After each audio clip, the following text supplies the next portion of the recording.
ഇന്നലെ വിദേശകാര്യ സെക്രട്ടറിയുടെ ബ്രീഫിംഗ് ഉണ്ടായിരുന്നു. അത് MEA സ്റ്റാൻഡിംഗ് കമ്മിറ്റിക്ക് വേണ്ടിയായിരുന്നു. ഇന്ന് 3 സംഘങ്ങൾക്ക് വേണ്ടിയിട്ടുള്ള പ്രത്യേക ബ്രീഫിംഗ് ആയിരുന്നു ഫോറിൻ സെക്രട്ടറി നടത്തിയത്. അതിൽ ഞങ്ങളുടെ സംഘം ഉൾപ്പെടും. Japan, Korea, Indonesia, Malaysia, Singapore, അതുപോലെ തന്നെ റഷ്യയിൽ പോകുന്ന സംഘം, അതുപോലെ UAE, അതുപോലെ വെസ്റ്റേൺ ആഫ്രിക്കൻ കൺട്രീസ്, കോങ്കോ ഉൾപ്പെടെയുള്ള അങ്ങനെ 3 സംഘങ്ങൾക്കായിട്ടുള്ള ബ്രീഫിംഗാണ്.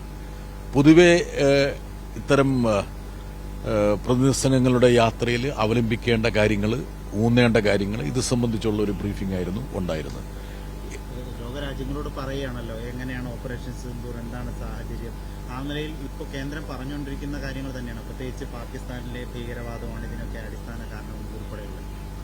അതായത് ഇന്ത്യ പതിറ്റാണ്ടുകളായിട്ട് നേരിടുന്ന ഈ തീവ്രവാദത്തിന്റെ ഒരു ഗ്രാവിറ്റിയെക്കുറിച്ച്, അതിന്റെ ഗൌരവത്തെക്കുറിച്ച് ലോകരാഷ്ട്രങ്ങൾക്ക് ഒരു അവബോധം പകർന്നു നൽകുക, അതൊരു ഫോർമലായിട്ടുള്ള നയതന്ത്ര ചാനലിനപ്പുറത്ത് ആ രാജ്യത്തെ നോൺ സ്റ്റേറ്റ് ആക്ടേഴ്സ്, ഇപ്പം അക്കാഡമിക് കമ്മ്യൂണിറ്റി, അതുപോലെ തന്നെ തിങ്ക് ടാങ്കുകൾ, മാധ്യമങ്ങൾ, സിവിൽ സൊസൈറ്റിയുടെ പ്രതിനിധികൾ, അങ്ങനെ വിസ്തൃതമായിട്ടുള്ള ആശയവിനിമയങ്ങളുടെ ഒരു സാധ്യതയാണ് ഈ ഒരു സന്ദർശനം കൊണ്ട് ഗവൺമെന്റ് ഉദ്ദേശിക്കുന്നത്. ഇതിനു മുമ്പ് ഇതുപോലുള്ള സന്ദർശനങ്ങൾ ഉണ്ടായിരുന്നു, പക്ഷേ ഇത് വളരെ വിപുലമാണ്.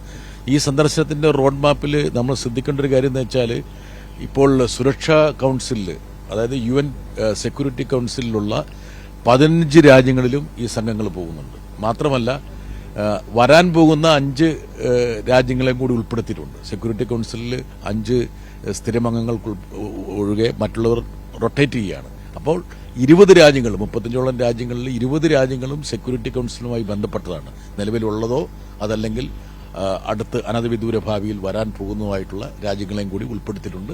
പിന്നെ ചില പ്രധാനപ്പെട്ട രാജ്യങ്ങൾ, ഇപ്പോൾ ജപ്പാൻ, ഇന്തോനേഷ്യ, കൊറിയ, അങ്ങനെയുള്ള കുറേ രാജ്യങ്ങളുണ്ട്. അത് ഈ ജിയോ പൊളിറ്റിക്സിൽ വളരെ പ്രധാനപ്പെട്ട രാജ്യങ്ങളായിട്ട് ഗവൺമെന്റ് കരുതുന്ന രാജ്യങ്ങളാണ്. പാകിസ്ഥാനെ പ്രതിസ്ഥാനത്ത് നിർത്തിക്കൊണ്ടുള്ള ഒരു വിശദീകരണവും നയപ്രഖ്യാപനവുമാണോ രാജ്യങ്ങളിൽ നടത്തുക? അങ്ങനെയാണ് നമുക്ക് ടീമിനെ സ്വാഭാവികമായിട്ട്. എന്താ കാരണം എന്ന് വെച്ചാൽ, ഇന്നത്തെ ഒരു അന്താരാഷ്ട്ര സാഹചര്യത്തിൽ അമേരിക്കൻ പ്രസിഡന്റിന്റെയൊക്കെ പ്രസ്ഥാനങ്ങളുടെ പശ്ചാത്തലത്തിൽ പലപ്പോഴും ഇന്ത്യയും പാകിസ്ഥാനെയും ഒരേ തലത്തിൽ വെച്ചുകെട്ടാനുള്ള ഒരു പ്രവണത കാണുന്നുണ്ട്. ഹൈഫണേറ്റ് ചെയ്യുക എന്നുള്ളത് അതാണ് ഇപ്പോഴത്തെ ഒരു പ്രധാനപ്പെട്ട പ്രയോഗം.